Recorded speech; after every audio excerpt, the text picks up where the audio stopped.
Coming up on the Manhattan campus, there's also some changes. A recent multi-million-dollar renovation to McCain Auditorium was announced just last week.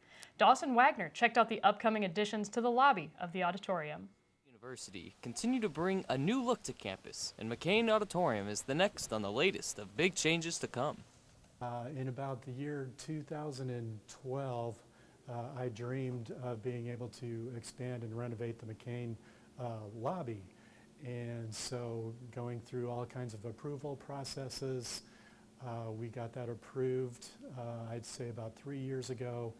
And about 3 years ago, we started fundraising and have successfully raised $6.3 million to expand and renovate the McCain Auditorium lobby. So I'm really excited about that.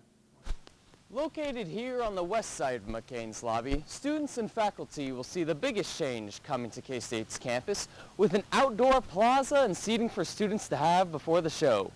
Then we hope to begin construction in the spring of 2020, if not a little bit earlier, and several months of construction leading to completion probably in the spring of 2021, which will be just tremendous because in the 2021 school year will be McCain Auditorium's 50th anniversary. Not only does McCain plan on renovating their main lobby, but the main box office will see dramatic change too. Ariel Williams wraps up with how her job is being impacted. So we get a whole new box office.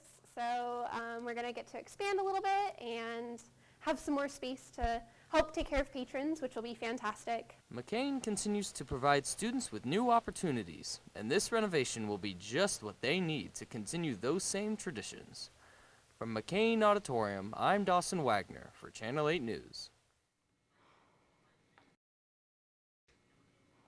McCain Auditorium encourages students, faculty, and community members to attend upcoming shows, including Ken Jeong visiting later in October, performing comedy.